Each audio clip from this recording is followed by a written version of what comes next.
안녕하세요. 함소한의원 분당점 정보배 원장입니다.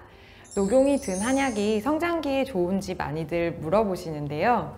생각보다 성장 한약이라는 처방이 한 가지로 정해져 있는 줄 알고 한의원에 내원하시는 분들이 많은데요. 결론부터 말씀드리면 이런 한약은 없습니다. 아이마다 다른 성장 방해 요인을 찾고 그것을 보완해주는 역할을 하는 한약이 바로 우리 아이의 성장 한약이라고 생각하시면 됩니다.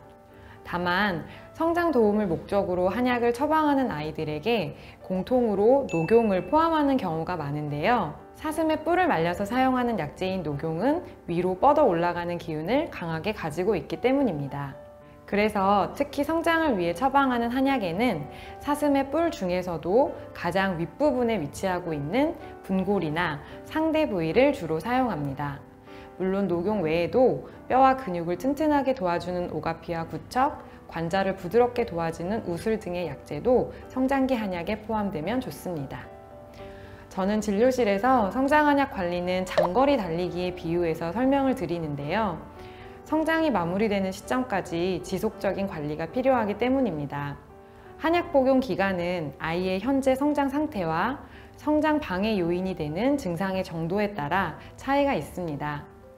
보통 아이의 연간 성장 속도와 또래 연평균 성장 속도 이상으로 따라잡아 가는 것을 목표로 하여 최소 1년 이상은 변화를 보면서 관리하는 것을 권장하고요.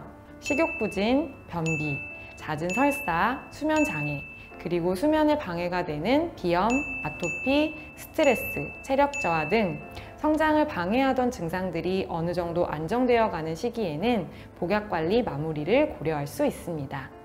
급성장기의 기준을 알려드릴게요. 급성장기는 말 그대로 급속하게 성장하는 시기를 의미하는데요. 태어나서 성장이 마무리되는 기간 동안 총 2번의 급성장기를 거치게 됩니다. 1차 급성장기는 출생 후부터 만 3돌까지의 시기인데요. 출생 후 돌까지는 연간 24cm, 이후로도 2년 정도는 연간 10에서 15cm 정도의 빠른 성장 변화를 보입니다. 그리고 2차 급성장기는 바로 사춘기입니다.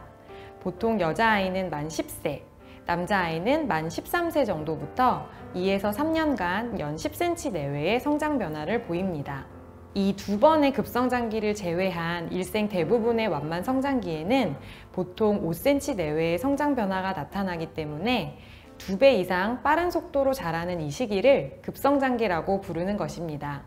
다만 특히 2차 급성장기는 모든 아이에게 같은 시기와 형태로 나타나지는 않습니다.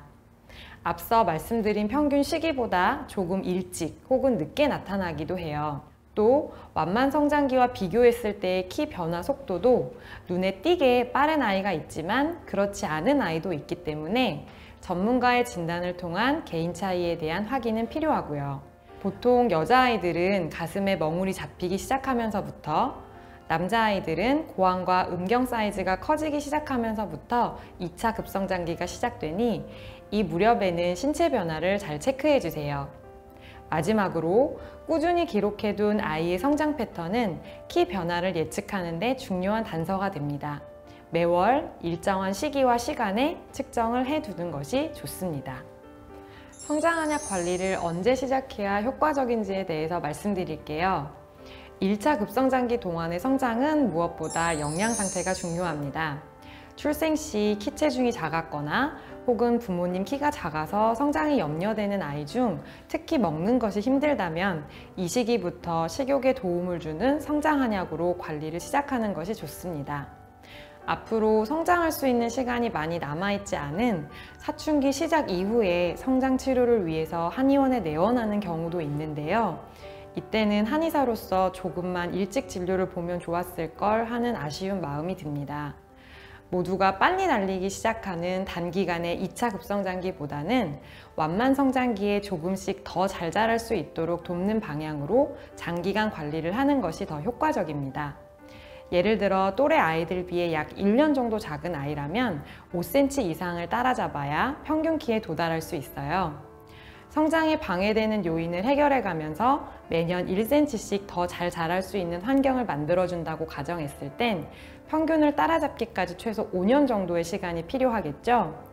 출생 이후 각 시기별로 성장에 기여하는 비율을 보면 1차 급성장기와 2차 급성장기는 각 15% 정도, 완만성장기가 40% 정도의 비율을 차지합니다.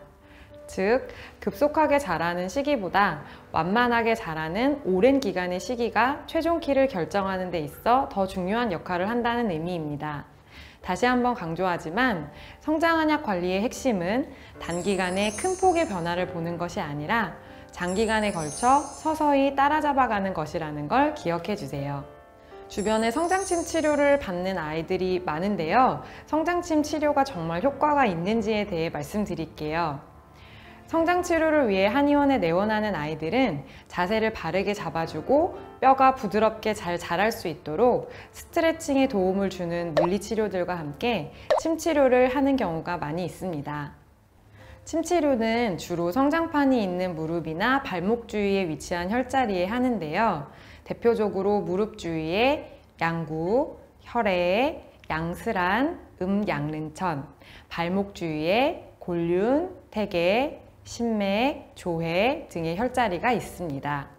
이렇게 성장판 주위의 혈자리에 침 혹은 전기침 치료로 자극을 주어서 성장판 세포들이 활발하게 증식할 수 있도록 도움을 주는 역할을 하기 때문에 침치료는 성장 관리에 효과적이에요. 다만 침치료 단독으로 키를 키울 수 있다 라기보다는 한약을 포함하여 성장 관리에 도움되는 다양한 치료 방법 중에 하나라고 생각하시면 되겠습니다. 그리고 침치료가 아니더라도 말씀드린 혈자리 주위를 집에서 가볍게 마사지 해주시는 것도 도움이 됩니다. 저녁 샤워를 마친 뒤에 하루 일과에 대해서 또 오늘 기분에 대해서 아이와 이야기를 나누시면서 성장 마사지 타임을 갖는 것도 추천합니다.